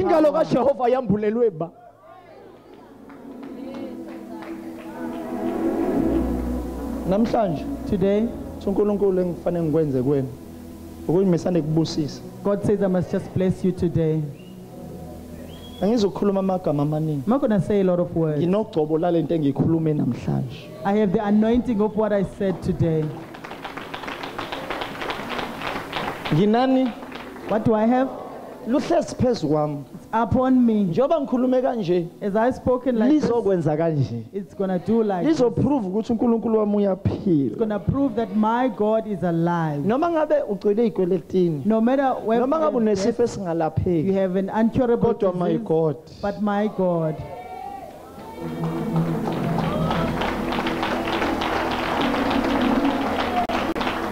I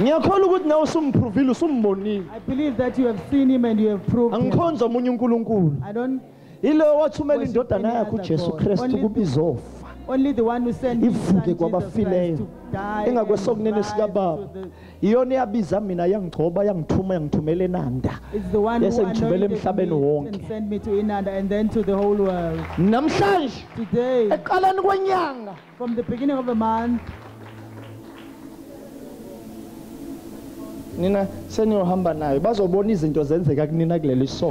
are going to see things happening to you this week.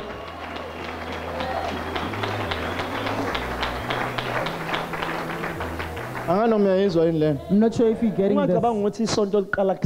Don't think that the week starts tomorrow. This is the first day of the week.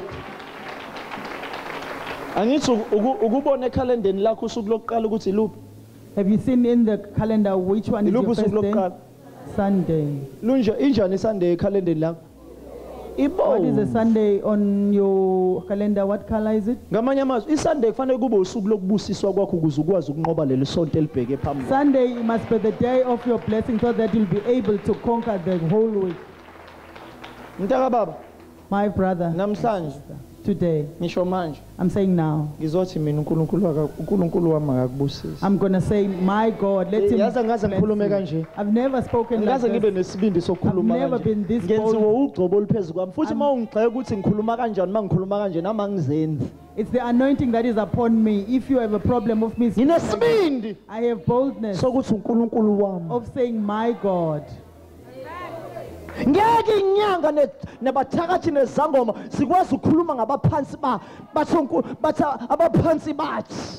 When the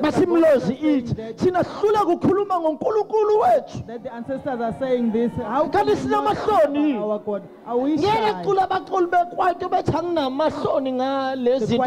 The quiet singers are not shy. Jesus says, who is shy about me, I will also be shy about him.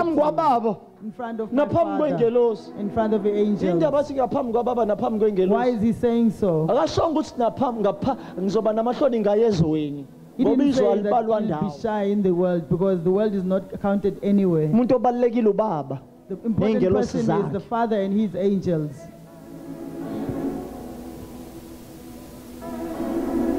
Do you get me? Do you get me?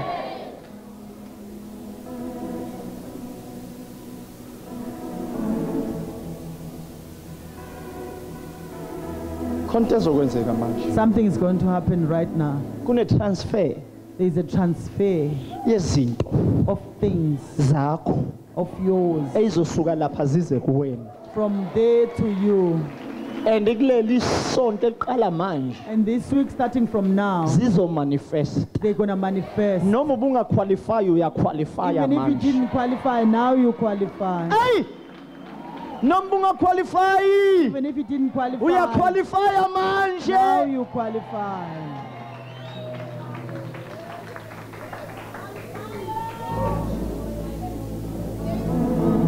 The time for things to happen. Tired of being Christians and we're poor and not reflecting God. It's time to expose what Jesus is in heaven. He had everything. And everything was taken away from him. Coming to the world. So that he will be able to take me as Mephibosheth. So that when he is to come and fetch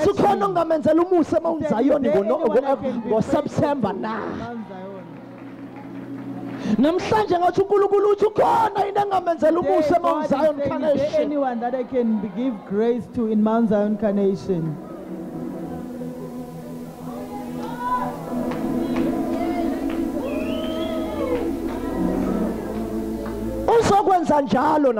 He is going to do that today. The eye that has not seen, ear has not heard, has never entered in anyone's heart, is what God is going to do for you. Oh, beloved, how I wish you can prosper. That prosperity my God shall fulfill. He will fulfill his beloved. He always wishes to do it. Beloved, he will fulfill. Jesus.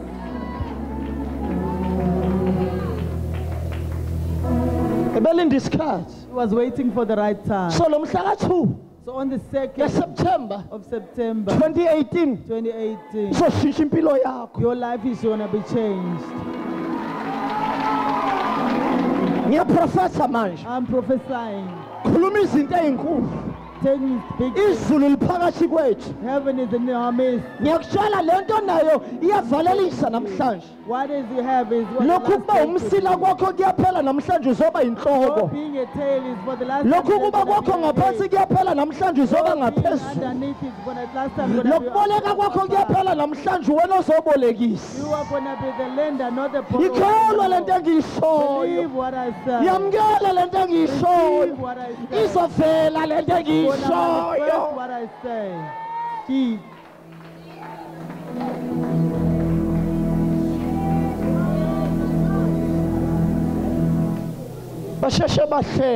He laughed before time. He spoke before time. He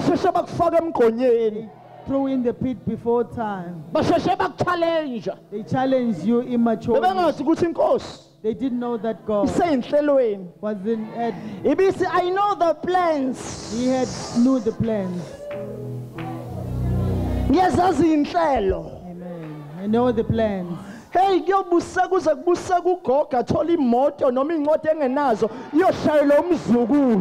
a grandmother shall be so blessed that she will get a car. Even if she can't drive it, a grandchild will drive the car.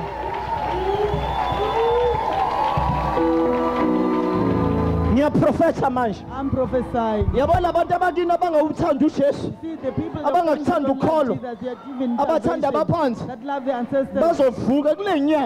This man, you will tell me.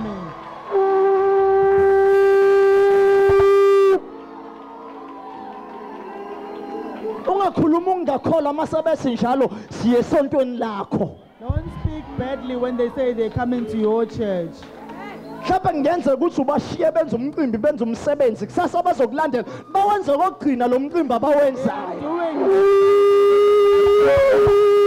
Doing it now for the last time that they're doing that function.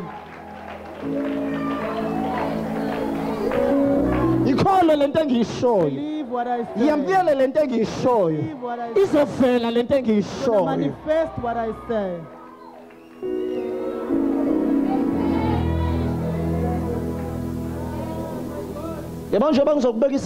As I'm going to lay my hand on you, you're going to hear the key clocking, opening up.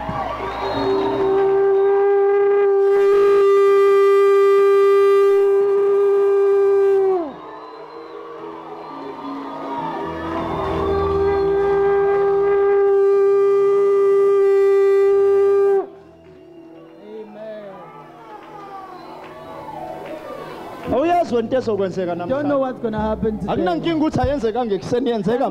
didn't happen in the morning, it's happening now. Next week, and even next week, we're going to be hearing testimonies. uzothi uNkulunkulu kaBaba ukwenzile lo. Let the God of my uNkulunkulu kaMafohla use Mafohla has done it.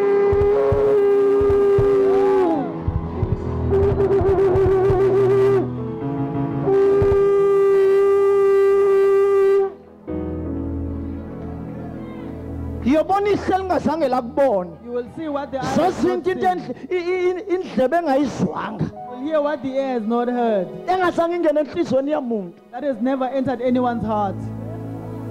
You will hear the boss telling you that I have given you an increase, don't tell others. Saying that I'm still preparing a position for you.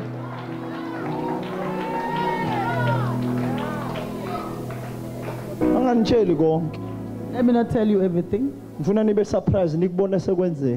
you'll be surprised when you see them happening.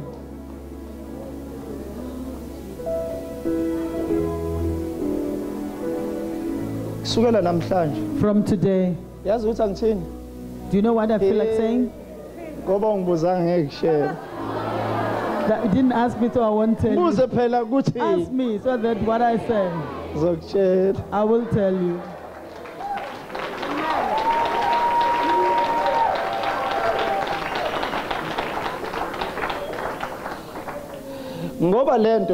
Because this thing, don't wait until Sunday for you to testify. Just SMS me or WhatsApp. What your God has done, what you said He's gonna do. I didn't hear you. What's it?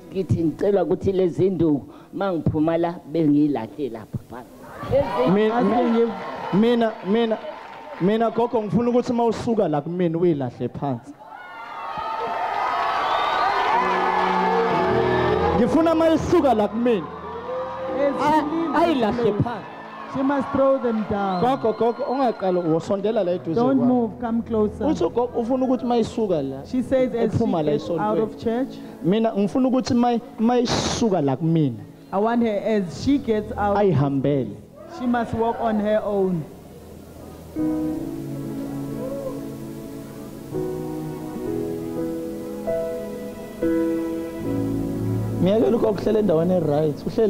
sitting in the right place where God is walking. My God, who raised Jesus from the dead, raised this old lady. She has enough faith to walk without the stick. She said, I didn't ask her. She said from here, she wants to walk without them. To you, nothing is impossible. To those who believe, everything is possible. It's between you and her. She believes that all is possible. To you, nothing is impossible. That means everything is possible. She believes that you can do it. Let it happen now. In the name of Jesus. Yeah, do it, Holy Spirit. You raised Jesus from the dead. Let it happen now. Stand up, Grandma.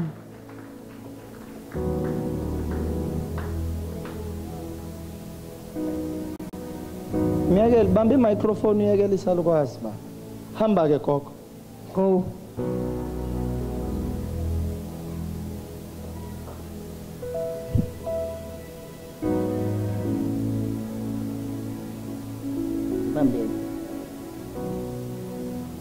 Bambisi microphone. Why are you making it to hold the microphone?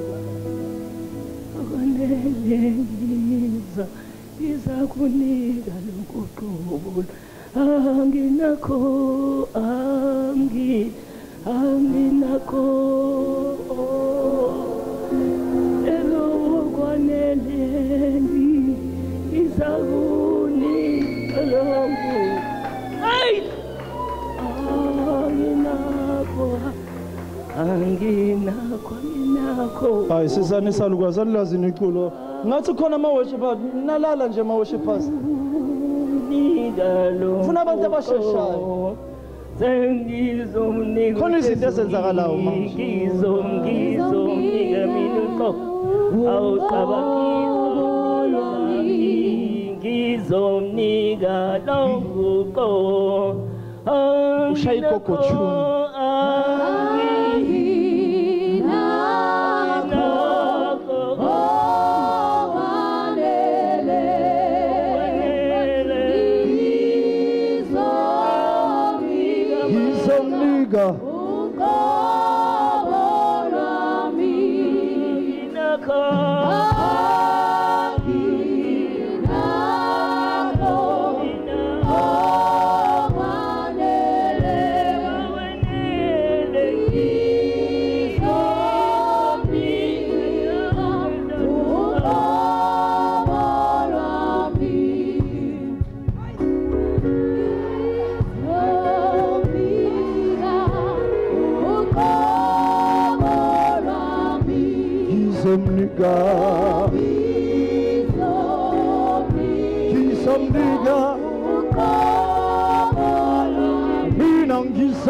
ngizomnika buya ntombendala buza uze ngapha hawu ngizomnika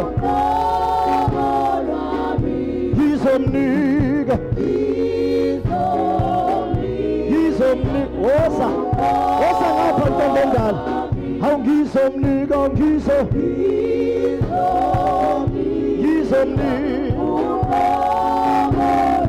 mina ngizomnika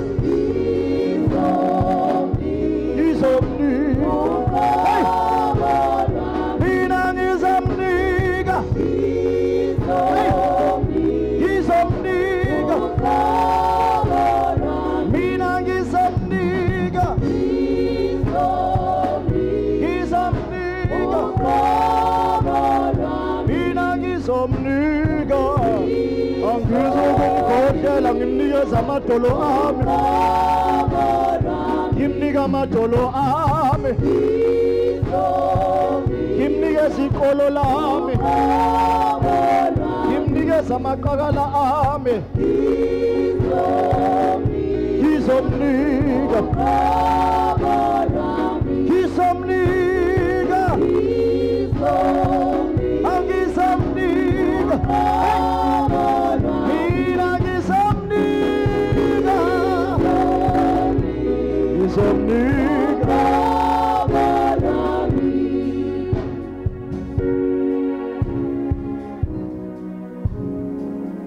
Shayela uJesu izandla. Clap hands for Jesus. Amen. Sengiyabona ukuthi nasebusheni bakho buyishaya kanjani. Now I can see how you are dancing in your youth. Do you know Nomkhosi? She's my sister's daughter. Okay. Ekapani yes. Kambe ekapani ngako? Mkhomazi. Ngiyabona. Athi mangiwa inshayela ngekhanda. Mfundisi wami washintsha. Angizazi ngoba awusemina lo ngangiyena. Ngikhulekela abantu bephila abantu. Wena ukhulekela abantu bephila. Ujesu kodwa ufikile lapha. Kunomkhosi njengoba ngiyela kuno. Jesus. Ay ngasa masikweni. Ntombendala. Abantwana bakhe nangufike nabo asebeqalisile nabo ungena. Baze lapha ngokwalethwa phela ubani? Musho lo ntombazane usembokodweni, embokodo. Umaboyi inzama. Ne. Waletha uyena la kuwena. Ngoba ihlupha lengane singena imoya emivuleni le kwamadlozi kwabheda lento. Ngiyabonga ke mfundisi wami ngoba mina ngilo manje umthetho mangathi engibona ukuthi bayihluleka ngase ngiyeka phansi ngoba umoya ongcolo mawayihlika ngene eZayoni kwathiwa kangiyisiwe emfuleni ehlike lento kamoya ongcolo ngilizele lokho konke lokho lo moya ongcolo ukhala la emadlibeni nami ukuthi ungisize mfundisi uzongisiza awungiyakusiza impela wena usosiza ke I will help you. Inkosi be nawe baba wami Suoane Msomi. Yes. Inkosi be nawe. Ngiyabonga kakhulu. Busukela namhlanje ngifuna ube strong ngicela ungibambe isandla From sakho. today I want you to be strong. Hold on to me. Ngifuna ube strong njengami. I want you to be strong like me.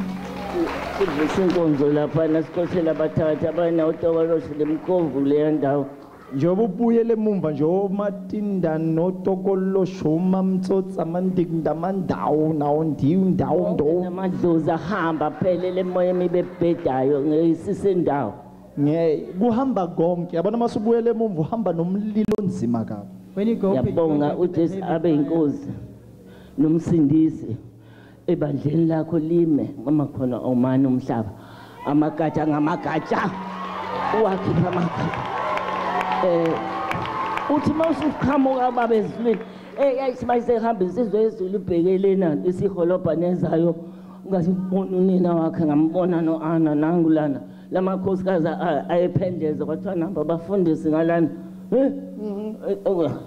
ngithe ngifundisi wami kuzosa masikhuluma lezi ndaba zasezulwini ngikubambile awubona ukuthi manje sengizokuthatha unkosikazi wakhe angangishaya ibo ngeke azakushaya ngeke azakushaya understand. Okay, ngiqinisa umzimba wakho manje ngifuna ube strong. Uneminyaka mingaki? Strengthening your body. 89. I'm 89 years old. Ngale 90. Uqala nini 90? Baba, i-birthday yami izoba nga-August 5. Nini khona ngonyaka ozayo? Ngonyaka ozayo sesidlile la ka-89. Sesodle ka-9. Sesodle ka-9 uma uNkulunkulu ethandile. Nolimi liyangamuka baba wami. Liphumi iboya, idlise ngaliswa. Ngaphezulu amasembesha. Yonke lento kufunakala ukuthi uyibeke uNkulunkulu emthandazweni ngoba ithole ithuba lokuthi ngifinyelele la. Mina ngikhetha ibala. Umuntu mayithandaze ebiza uJesu ngazi ukuthi yonke into yenele kuyena. Wena uthi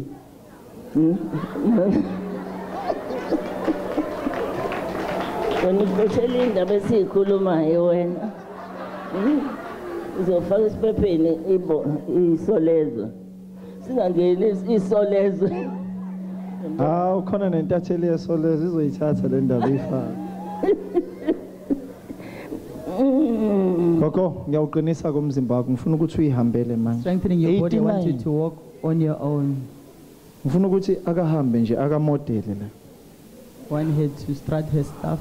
Wonke lamadlisa akhuluma ngawo nazo zonke lezi zinto ezikuyena ziphume manje. To get out of her. Khambe yonke lo dodi nonsenze ngikhohlisela yaba wawumthandazi ngathi mangibona ukuthi ngase ngiyakahlabahlangane kwathiwa amadlozi ayehliswa isigubhu hayi kwafana kwamukela nje afana ngase ngihamba sengiye eJohannesburg mangibuya lapho ke ngase ngithi hayi mina ngingele ndaba manje bathi ayiBhayibheli angilahle futhi la kanti lezi zinto angizizwa ukuthi zithini kumina ngeqa ngabaleka ngezele kama umuzi ngiwutholela kaMashi mangishada kela kaSanti ukuyile emkhikho umfundisi wami uma ke ngifika khona umfundisi wami ngase ngithi Nkosi ngoba nakho abantwana ngibatholi manje ngizokwenzela uNkulunkulu wanginika umsebenzi ngenza umasingcwabisane ngangqongqoza iminyango othuru lapha kaJay nempela baqoqana abantu kwathi bangena ngathi nanka amakhosikazi nebhala nini nifundisiwe babhala ngase ngiyakakhina amagatsha amathathu lana ngisebenzile uma ifika ingonyama nje ngambuza ngathi kuhola ngalezi nyawo zami Jesu manje sengiscrap nje awuqhamuki ingonyama yezulu athi ngibona kwadwebeka nje sihleli nomkhosi la kusihla ngo7 kwathi du hayi awuvalo ngacishe ngaba ngithi nayi nangu sangonemngomeni manje lento wenza lento lesephambene nalomuntu ofika la base ngithi Nkosi yami ngicela ukuthethelele imithwalo izono zami ngiyayazi iphambi kobuso bakho ngisize Jesu ungithethelele kodwa njengamanje ungangithathi ngoba lengane intandana isenayisa isenanini ngihlale ngibheke ukuthi kwenzekani kuyona nakho ke uNkulunkulu esethi ngizokwenzela umsebenzini ngizokubhedisa konke lokhu kubhede wagula wayincuma ilaxaza phansi ngathi ngcwele Jesu nganxiza inqulu ngathi zaduma izizwi likaThixo ziyaduma njengamanje nje Mfundisi ngifuna ukufika lapha ekhaya uzoqinisa umbophe isibopho sami sesithuni kuba nami kuthe nje ngase ngiyahubelisa khona lapha bashangela imingane zakundulele imfihlakalo izayoni kodwa izayoni athi nomkhosi kuyabheda lesi sithunywa sakho manje manje mase siyabheda isithunywa sami ilesi singcono somfundisi lapho usifunda khona athi ngizokwenza uma uphumelelisa limi ukuthi uzongiphumelelisa limi ngishaye ngalezi limi zale nkonzweni yakho baba Msomi usele ntomazana manje ke ngase ngithi akithule ngophela kuyingane kuyabhakuza angivele uNkulunkulu uyayazi plan ayenzayo ukuza kwakhe nje azongena mina phansi uphahla lwakhe kwenye into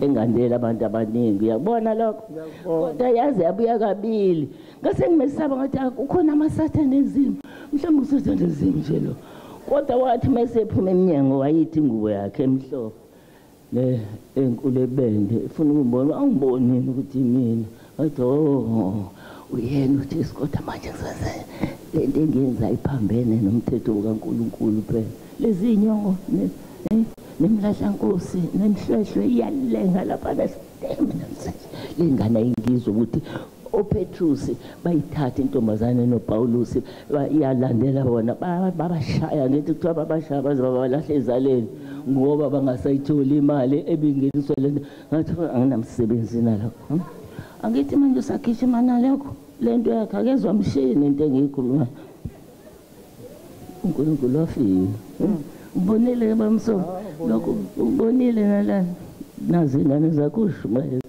zingene ezweni yeke Mfundisi wami ngihamba so manje uJesu sengenile la laphi kimina wayilahla kanjani zonke lezi angithi ngifuna ukuthi wena ukushanele wena mina ngavela ngishiya phansi yonke into naye wathatha lento oyijikijele ehlathini oyiqibo nomkwathatha konke lahlele kude lento akusekho lutho endlini manje ayiphumi kodwa lento inenkani kumina ngophela iyathatha iminyaka phuziswa lamagazi alezimbuzi nazo zonke imfuthu lezododa phuziswa msengikhathele umlenze okay ngicela ninginikezeni isihlalo simhlalise phansi then emva kalokho uzobe sesukuma umnomphela beka ngalela cela uhlale lapha ntombendana bonakela baba bathi lihle izulu ekhaya labangcwele phezulu esibonalisweni sengisezulwini lapho abangcwele bayophumla khona awungiya kuthanda wena Jesu wami ngoba wangifela esiyembane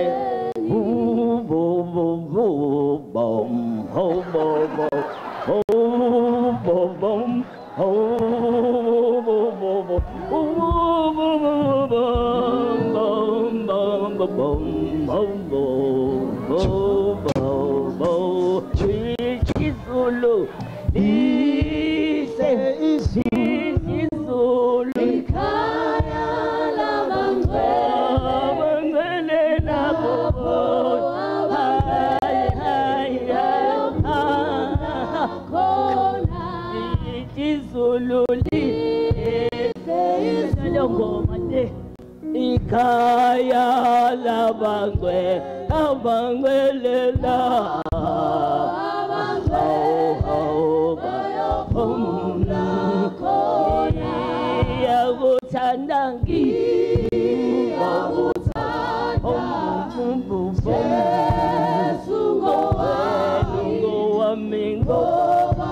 wangifela wena uthanda ngiyakuthanda wena Jesu ngowami ngoba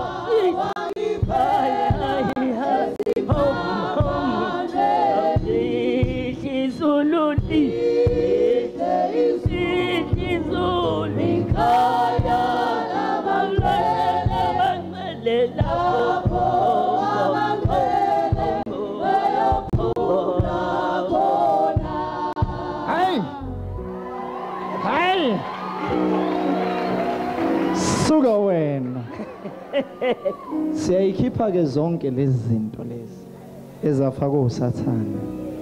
Amadimoni edlala ngami engifana ayaphuma manje iNicholas lo ifakile eyani kuphuma isibhobo ngapha la ngawakhona lolu hlangothi kukhona isibhobo siphuma la ngaphansi kwephaka bese ngithatha le nemetali yasesontweni ngiyibekele khona kule bese kwangcono mina mase ngiyinqamule le necklace yakho ungathanda ngiyinqamule le necklace yakho ngoba manje usufike kokupheleleyo angifuni ukuthi uyinqamule ngifuna uyithatha lezi zinto mangabe ngiphila kahle nazo ngizosihlonipha hlonipha into yabantu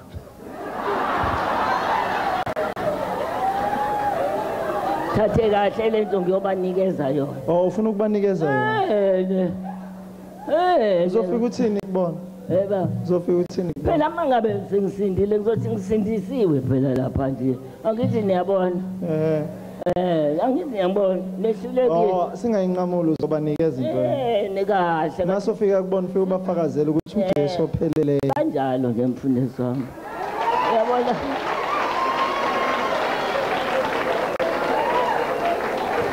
umakade ubona la leno unonisela ngayo tangenzeni ngalokho ngiyibamba ungibambela ukuthi ngiyenzeni wenzela ukuthi uzwakale